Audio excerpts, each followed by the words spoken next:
अंग्रेजों का इतिहास अगर आप पढ़ेंगे पिछले 500 वर्षों का, दुनिया के लगभग 71 देशों को उन्होंने गुलाम बनाया पिछले 500 वर्षों में।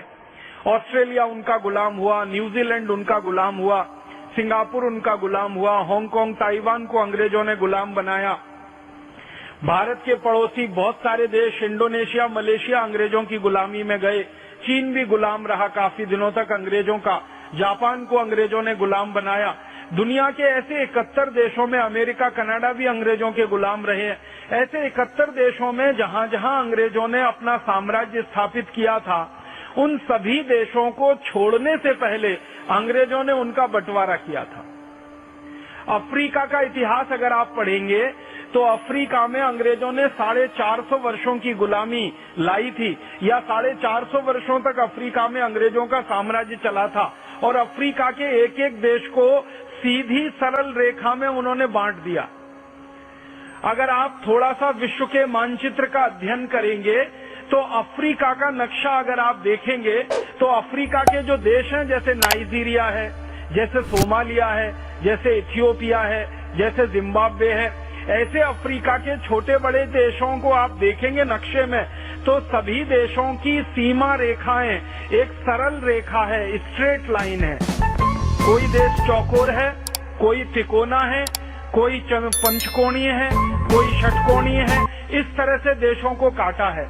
मैं आपको जो कहना चाहता हूं वो ये कि देश की सीमाएं कभी भी सीधी सरल रेखा नहीं होती।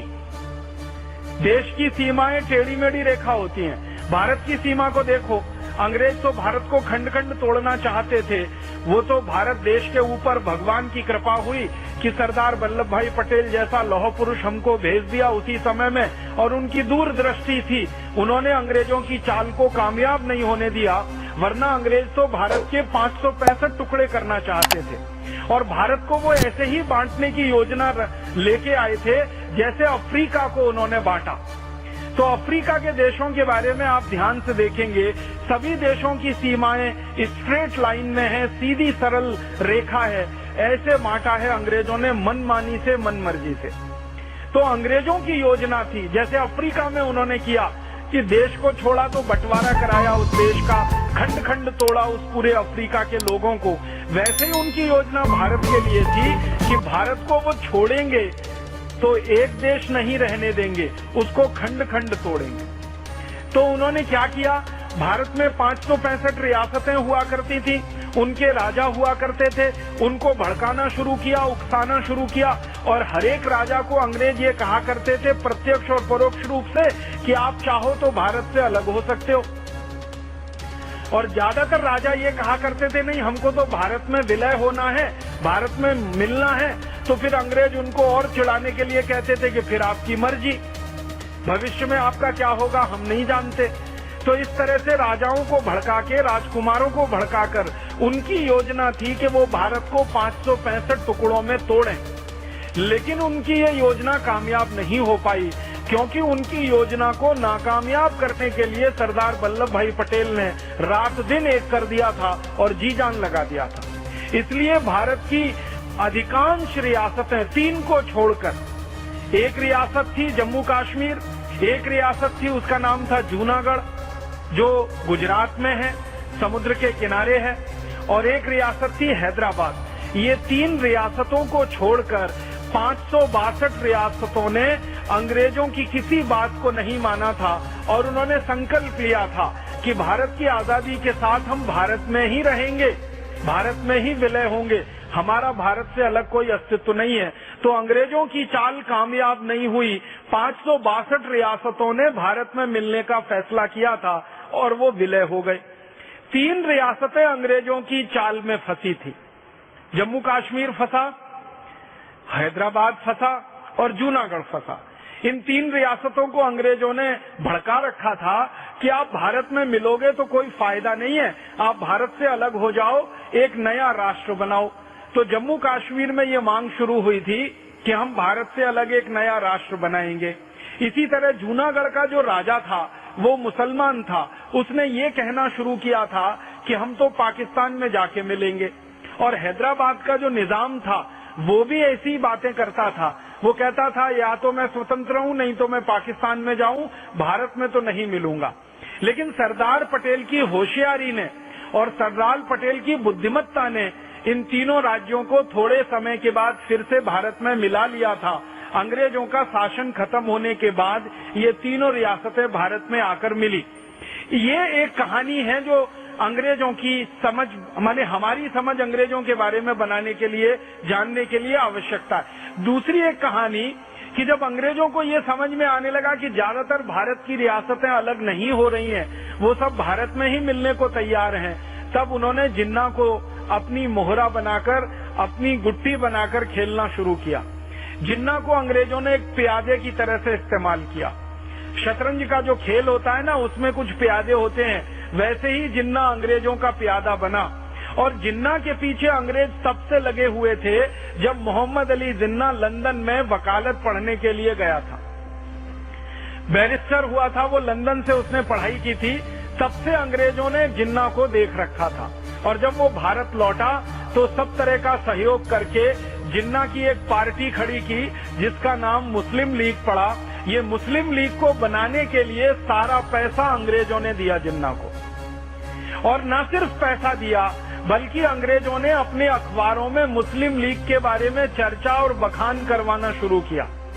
अंग्रेजों के जो अखबार निकला करते थे इस भारत देश में, जिन्ना की पार्टी के बारे में खूब बड़ी बड़ी खबरें छपती थी। छोटा सा कोई कार्यक्रम जिन्ना की पार्टी करे तो अंग्रेजों के अखबार में मुख्य पृष्ठ पर उसका समाचार छपता था। और इस तरह से जिन्ना को हवा भरी अंग्रेजों ने, और धीरे धीरे तैयार किया कि तुम तो अलग देश मांगो पाकिस्तान, भारत में रहने की तुम्हें कोई जरूरत नहीं है।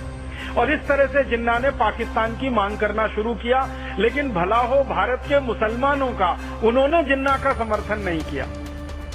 फिर धीरे धीरे अंग्रेजों ने कुछ मुसलमानों को, बंगाल के कुछ मुसलमानों को और खासकर बिहार के कुछ मुसलमानों को जो जिन्ना के साथ थे, पैसे देकर, फंड देकर, रिश्वत देकर, लालच देकर, घूस देकर तैयार करवाना शुरू किया कि तुम भी पाकिस्तान मांगो। तो बंगाल में एक नेता निकल आया, उसका नाम था सोहरावर्दी, और वो जिन्ना के साथ मिलके एक दूसरा नेता बना जिसने कहा मुझे पाकिस्तान चाहिए, हमें पाकिस्तान चाहिए, हमें संप्रदाय के आधार पर बंटवारा चाहिए। तो इस तरह से पाकिस्तान की मांग 1937 के बाद इस देश में खड़ी की गई। अंग्रेजों की पूरी ताकत उसमें लगी, पैसा लगा, उनकी शक्ति लगी, उनकी अकल लगी, उनकी बुद्धि लगी, और इस तरह से ये बात बढ़ती चली गई। बाद में क्या हुआ, 1942 में अंग्रेजों ने दूसरे विश्व युद्ध में जब उनकी बहुत बुरी हालत हो गई, दूसरा विश्व युद्ध 1939 से शुरू हो गया था और जर्मनी ने अंग्रेजों की कमर तोड़ दी थी। उस समय जर्मनी का जो हिटलर था उसने अंग्रेजों को इतना मारा था, इतना पीटा था कि हाल खराब हो गया था इनका। बम गिराए थे इतने पूरे इंग्लैंड पर कि लाखों लोग मर गए थे, और यूरोप के और देश जो अंग्रेजों को मदद कर रहे थे वो भी पिट गए थे। तो अंग्रेजों की 1942 तक हालत बहुत खराब हो गई।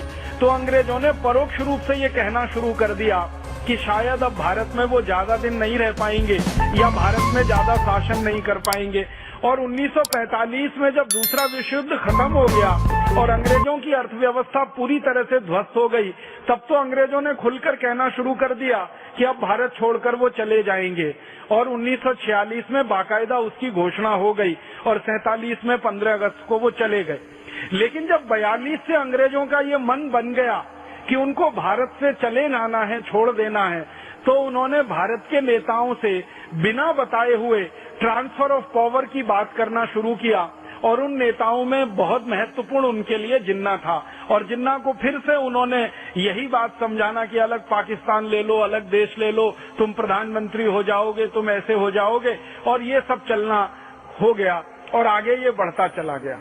अंत में ये हुआ, महात्मा गांधी एक बड़े नेता थे उस समय आजादी के आंदोलन के, उन्होंने एक संकल्प ले रखा था, वो ये कि भारत का बंटवारा होगा नहीं किसी भी कीमत पर।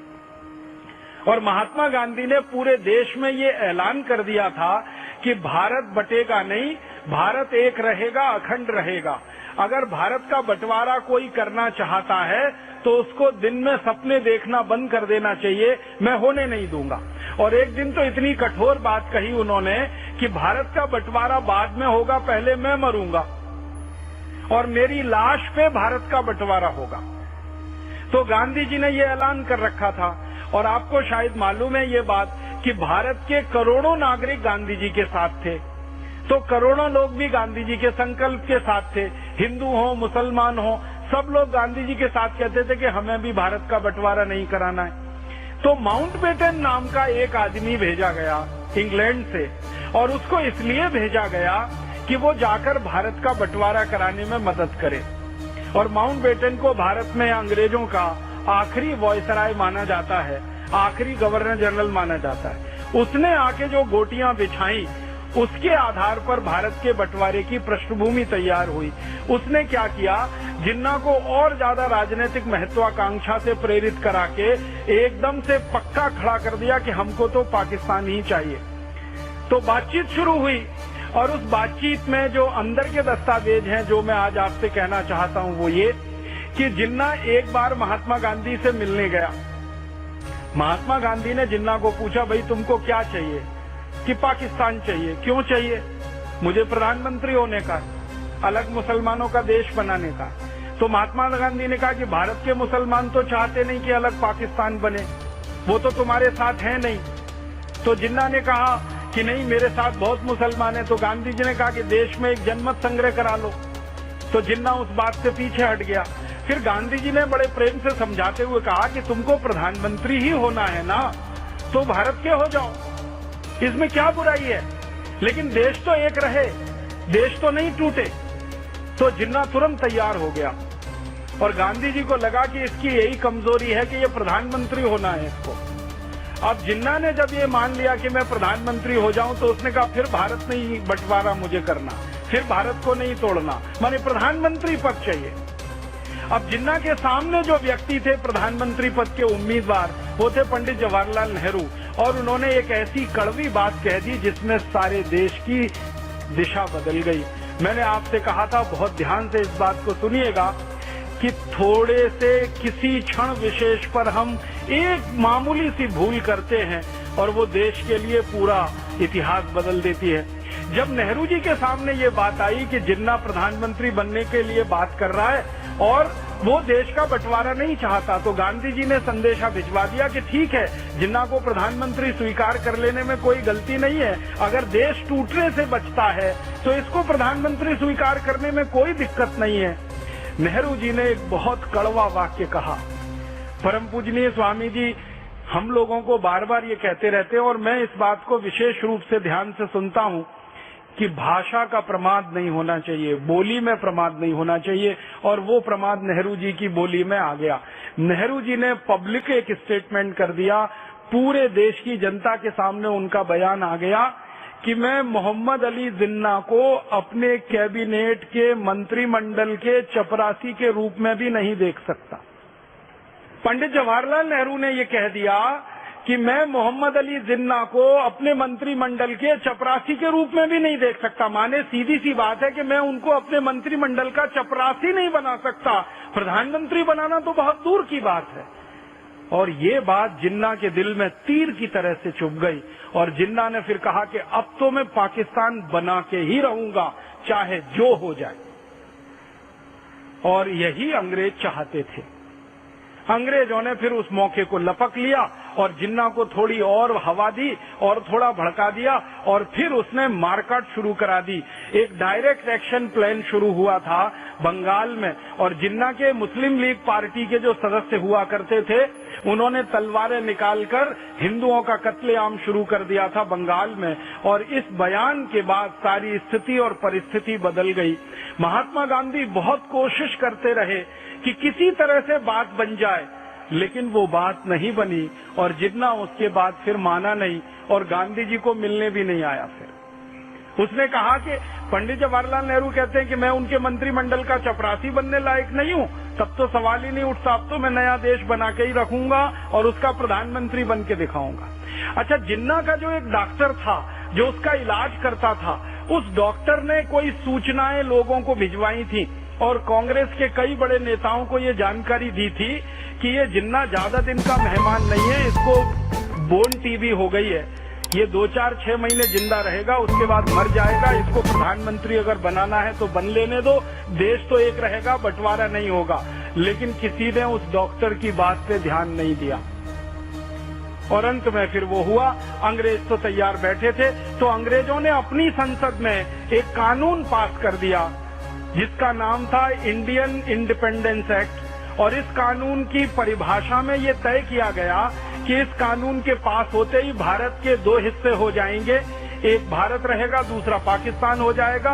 पाकिस्तान कहां कहां हो जाएगा उसकी सीमा तय कर दी अंग्रेजों ने, और भारत कहां कहां रहेगा उसकी सीमा तय कर दी अंग्रेजों ने। और इस तरह से ये बंटवारा हो गया। और आपको इतिहास की एक सच्चाई बताना चाहता हूं जो दर्द देती है दिल में, वो ये कि पाकिस्तान मिलने के थोड़े महीने के बाद ही जिन्ना मर गया, सच में मर गया, और वो टीबी से मर गया, उसको बोर्न टीबी थी। तो बार बार उसके डॉक्टर की बात याद आती है कि उसका डॉक्टर ये कहा करता था कि ये 5-6 महीने का मेहमान है, इसको बन लेने दो प्रधानमंत्री, बाकी तो फिर पूरा देश हमारा ही है। लेकिन किसी ने उस डॉक्टर की बात को गंभीरता से नहीं लिया। अगर ले लिया होता तो भारत की ये ऐतिहासिक गलती हमसे नहीं हुई होती और पाकिस्तान नाम का देश अलग नहीं हुआ होता और ये भारत एक अखंड देश रहता। अब उसके बाद क्या हुआ कि जिन्ना तो मर गया, और मरने के बाद फिर पाकिस्तान का जो हाल हुआ वो आपकी आंखों के सामने है। उसमें मैं विस्तार में नहीं जाना चाहता क्योंकि पाकिस्तान के आंतरिक मामले में मैं दखल नहीं देना चाहता। लेकिन जितना मामला भारत से जुड़ा हुआ है वो ये है। अब इस मामले का अंतिम जो वो निकला सच बन के सामने कि बंटवारा हुआ भारत पाकिस्तान, तो मुसलमानों को पाकिस्तान जाना है और हिंदुओं को पाकिस्तान से भारत आना है। बहुत सारे मुसलमानों ने पाकिस्तान जाने से मना कर दिया और बहुत सारे हिंदुओं ने पाकिस्तान से भारत में आने को मना कर दिया। तो फिर मारकाट शुरू हुई और सारी दुनिया का इतिहास इस बात का गवाह है कि एक देश के 2 टुकड़े हुए तो इतने लाख लोगों की मारकाट कभी किसी देश में नहीं हुई जो भारत में हुई। भारत और पाकिस्तान के बनने पर लाखों लोगों का कत्लेआम हुआ है, उसके सही आंकड़े नहीं मिलते। पाकिस्तान के आने वाले और भारत से पाकिस्तान जाने वाले लाखों लोगों का कत्लेआम हुआ, लाखों माँ बहन बेटियों की इज्जत लूटी गई, लाखों छोटे छोटे बच्चों का कत्लेआम किया गया। उस जमाने के दस्तावेज को पढ़ते हैं तो आंखों में आंसू आते हैं।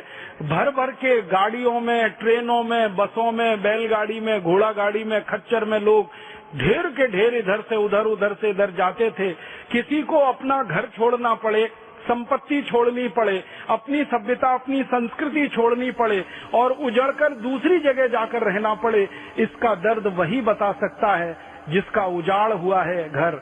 और भारत में ऐसे लाखों परिवार हैं, शायद मैं कहूं तो अब कुछ करोड़ परिवार ऐसे होंगे जो उजड़कर पाकिस्तान से भारत में आए और सब कुछ उन्होंने वहां छोड़ा था, कुछ नहीं ला पाए और यहाँ लाकर शून्य से उन्होंने अपना जीवन शुरू किया और आज भगवान की कृपा से वो शिखर तक भी पहुंचे।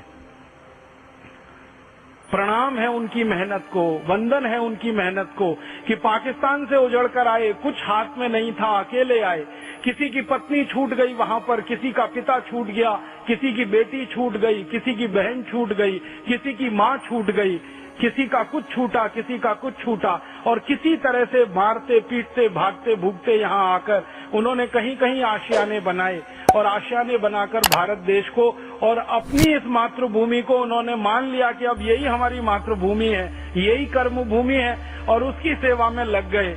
और भगवान ने भी उनको उनकी मेहनत का फल दिया कि आज वो काफी अच्छे व्यवस्थित हैं। लेकिन ये बंटवारे का दर्द उनके दिल में जो टीस मारता रहता है, ये शायद कब जाएगा मालूम नहीं है। ये हमारी एक बहुत बड़ी ऐतिहासिक भूल थी। कुर्सी के एक पद के लिए, प्रधानमंत्री पद के लिए ऐसा सत्ता का समझौता नहीं हो सका जो सबको समावेश कर सके और उसी में ये सारा खेल खेल लिया और अंग्रेजों ने आग में घी डाल दिया। उनका तो पहले से मन था कि पाकिस्तान को बनवाना ही है और ये हमारे देश में एक बड़ा उन्होंने विष का बीज बो दिया।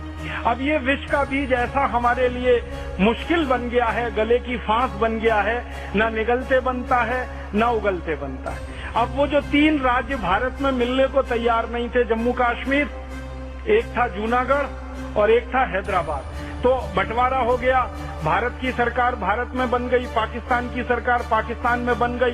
तब सरदार पटेल ने कोशिश की कि ये जो 3 राज्य हैं, इन तीनों राज्यों को भारत में मिलाने के लिए प्रयास किया जाए। तो जूनागढ़ राज्य को उन्होंने मिला लिया। बाद में हैदराबाद भी भारत में मिल गया, क्योंकि सरदार पटेल ने दोनों राजाओं को ये कहा था कि तुम पाकिस्तान जाना चाहते हो तो चले जाओ, तुम्हारा राज्य पाकिस्तान नहीं जाएगा, क्योंकि तुम्हारी जनता की इसके लिए अनुमति नहीं है। हैदराबाद रियासत में सरदार वल्लभ भाई पटेल ने एक आंतरिक सर्वेक्षण कराया था, क्योंकि वो भारत के गृह मंत्री बन चुके थे। उन्होंने एक आंतरिक सर्वेक्षण ये कराया था कि हैदराबाद रियासत में रहने वाले लोगों से पूछो वो क्या चाहते हैं। तो पता चला 97% लोगों ने ये कहा कि हम तो भारत में ही रहना चाहते हैं, हमारा पाकिस्तान से कोई लेना देना नहीं है। तो सरदार वल्लभ भाई पटेल को हौसला बढ़ा, उत्साह बढ़ा, और उन्होंने हैदराबाद के निजाम को कहा कि तुमको जाना है तो चले जाओ, ये राज्य तो भारत में ही रहेगा, क्योंकि यहाँ के नागरिकों का कहना है कि हम भारत में रहना चाहते हैं। और हैदराबाद का निजाम फिर तैयार नहीं हुआ, तो एक दिन सरदार पटेल ने उनको संकेत में एक धमकी दी थी कि निजाम ये समझ लेना कि मैंने मेरे हाथों में चूड़ियां नहीं पहन रखी है, जब तक मैं तुम्हें झेल रहा हूं तब तक झेल रहा हूं। जिस दिन मेरे को ऐसा लगा कि अब सीमा खत्म हो गई है झेलने की, तो 2-4 घंटे ही लगेंगे, भारत की एयरफोर्स के जवान, भारत की सेना के जवान तुम्हारे हैदराबाद में उतरेंगे और एक झटके में पूरा हैदराबाद भारत में मिल जाएगा। और उसके समानांतर हैदराबाद रियासत में एक संग्राम चल रहा था, पूरी रियासत को भारत में मिलाओ, नागरिकों की तरफ से एक आंदोलन चल रहा था। और इस आंदोलन में बहुत बड़ी भूमिका थी आर्य समाज के नेताओं की। आर्य समाज के नेता पूरे हैदराबाद रियासत में उस समय सक्रिय थे, और भारत के कुछ समाजवादी नेता जैसे श्री राम मनोहर लोहिया और उनकी एक बड़ी फौज, ये सब इस बात के लिए सक्रिय थे कि हैदराबाद को भारत में मिलाना है। तो हैदराबाद रियासत के गांव-गांव में ये नेता घूम घूम कर प्रचार कर रहे थे और जनता को समझा रहे थे कि आपको पाकिस्तान नहीं जाना है, भारत में रहना है। तो उसका फल मिला था, उस प्रचार का बहुत बड़ा फल मिला था। जनता ने ये फैसला कर लिया था कि हम तो भारत में ही रहेंगे। तो निजाम एक दिन फिर भाग गया भारत छोड़कर, और भारत में पूरा हैदराबाद राज्य मिला लिया गया। और इसी तरह से जूनागढ़ का हुआ, जूनागढ़ का भी सारा का सारा राज्य इसी तरह से भारत में मिलाया गया। अंत में जम्मू कश्मीर का मामला आया, और जम्मू कश्मीर के मामले में हुआ ये था कि जम्मू कश्मीर के महाराजा थे हरि सिंह, उनके दिल में अंग्रेजों ने ये जोत जला दी, अलग देश बनाना, अलग राष्ट्र बनाना, बफर स्टेट बनाना, और वो इसी का गाना गाते रहते थे। और अंग्रेजों के मन में था कि ये जम्मू कश्मीर तो अलग हो ही जाए, जैसे पाकिस्तान अलग हुआ, और अंग्रेज उस आग में घी डाल रहे थे। उसी समय पाकिस्तान ने जम्मू कश्मीर पर हमला कर दिया, और जैसे ही जम्मू कश्मीर पर हमला हुआ तो महाराजा हरि सिंह के हाथ पांव फूल गए। उनके पास पूरी सेना नहीं थी जो पाकिस्तान के हमले का सामना कर सके, और महाराजा हरि सिंह को ये दिख गया कि अब तो पाकिस्तान की सेना जम्मू तक पहुंचने वाली है, अब ज्यादा दूर नहीं है, और अब तो ये श्रीनगर भी गया, जम्मू भी गया, सब कुछ गया। तो उनके दिल में था कि एक स्वतंत्र राष्ट्र बनेगा, अब तो लगा कि ये पाकिस्तानी राष्ट्र बन जाएगा। तो अंत में उन्होंने हथियार डाले और सरदार वल्लभ भाई पटेल के पास अपने प्रधानमंत्री को भेजा और कहा कि अब आप हमें बचाओ।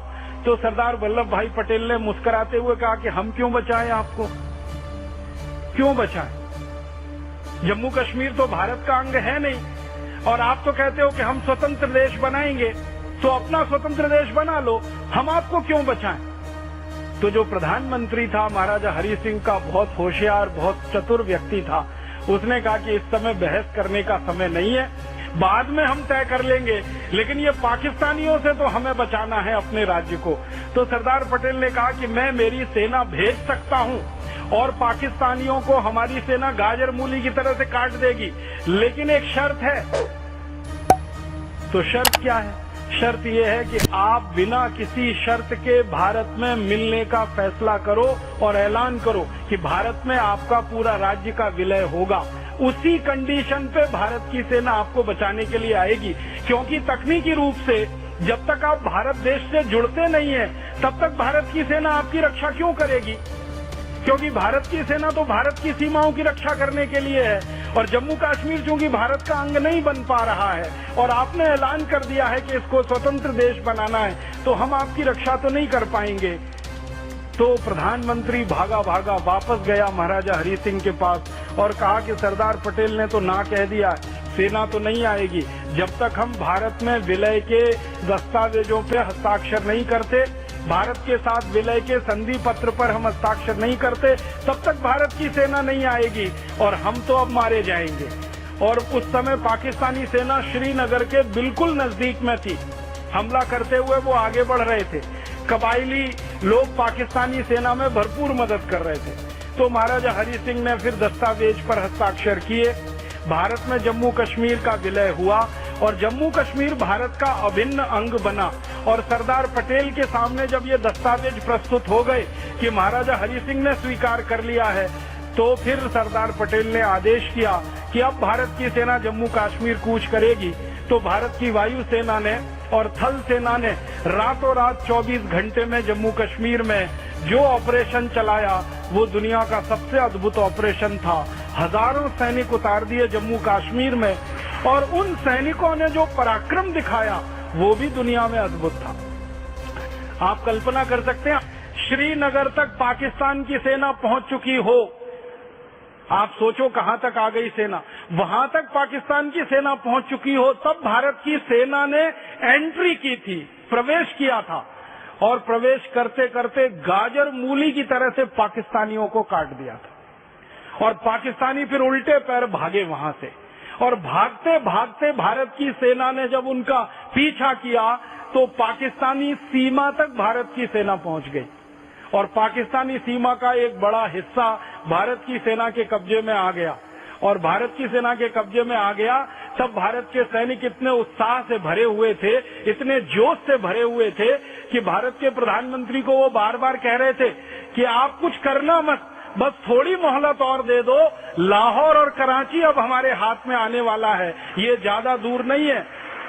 लेकिन उसी समय फिर हमसे एक भूल हो गई और उस भूल की चर्चा मुझे करनी है। वो भूल क्या हो गई? भारत के प्रधानमंत्री ने भारत के गृह मंत्री को बिना पूछे अपनी तरफ से युद्ध विराम की घोषणा कर दी। युद्ध विराम का नियम है कि जब युद्ध विराम की घोषणा की जाती है तो कैबिनेट की मीटिंग बुलानी पड़ती है और उस मीटिंग में बात रखनी पड़ती है और पूरी कैबिनेट उस पर सही माने और मंत्रिमंडल का सबका हाँ हो जाए, तब प्रधानमंत्री उसकी घोषणा कर सकता है। लेकिन प्रधानमंत्री महोदय ने ना तो कैबिनेट की मीटिंग बुलाई, ना उनकी सहमति ली, उन्होंने अपने मन से घोषणा कर दी। और वो घोषणा भी उन्होंने ऐसे नहीं कि लोगों के सामने, रेडियो पे जाके कर दी। दिल्ली का ऑल इंडिया रेडियो स्टेशन है, वहां गए और जाकर घोषणा कर दी और अपनी तरफ से दुनिया भर को ये कह दिया कि हम संयुक्त राष्ट्र संघ की मध्यस्थता में इस जम्मू कश्मीर के मामले को हल करेंगे। माने संयुक्त राष्ट्र महासंघ आए और हमारे और पाकिस्तान के बीच में चौधरी बनकर बैठे और इसका फैसला वो ये करे कि जम्मू कश्मीर भारत में रहेगा कि पाकिस्तान में रहेगा। जब पहले से ही जम्मू कश्मीर के महाराजा ने ये बोल दिया था, हस्ताक्षर कर दिए थे, दस्तावेज उसके मौजूद हैं कि वो तो भारत में विलय कर चुके हैं, तो भारत के प्रधानमंत्री को ये कहने का कोई बात नहीं बनती कि भारत के और पाकिस्तान के बीच में जम्मू कश्मीर को हम एक डिस्प्यूटेड एरिया मानते हैं, विवादित क्षेत्र मानते हैं और इसका फैसला संयुक्त राष्ट्र महासंघ में होगा। बस वहीं से ये एक छोटा सा बयान हमारे गले की फांस बन गया और हड्डी बन गया। अब पाकिस्तान बार बार इसी को कहता रहता है कि भारत ने तो बोला है जम्मू कश्मीर डिस्प्यूटेड एरिया है, विवादित क्षेत्र है, और भारत ने तो बोला है कि इसका फैसला संयुक्त राष्ट्र महासभा के द्वारा होगा। तो संयुक्त राष्ट्र महासभा के लोग आए, जम्मू कश्मीर में रहें, भारत की सेना वहां से हटाई जाए, पाकिस्तान की सेना भी वहां ना रहे और जम्मू कश्मीर में एक जनमत संग्रह कराया जाए और वो जनमत संग्रह के आधार पर जो तय हो उससे तय किया जाए कि जम्मू कश्मीर भारत में रहेगा कि पाकिस्तान में रहेगा। अब तकनीकी बात जो मैं कह रहा हूं कि वो पहले विलय हो चुका था जम्मू कश्मीर का, तो ये प्रश्न ही नहीं उठना चाहिए था। लेकिन वो एक बड़ी भूल हो गई और उसी भूल ने जम्मू कश्मीर को विवादित क्षेत्र अंतर्राष्ट्रीय दुनिया में बना रखा है। भले हमारे लिए जम्मू कश्मीर भारत का अंग है, लेकिन संयुक्त राष्ट्र महासभा के लिए जम्मू कश्मीर एक विवादित क्षेत्र है और विवादित क्षेत्र में चौधरियों को घुसने का, दखल करने का अधिकार है। तो जम्मू कश्मीर के मामले में संयुक्त राष्ट्र को भी दखल करने का अधिकार है।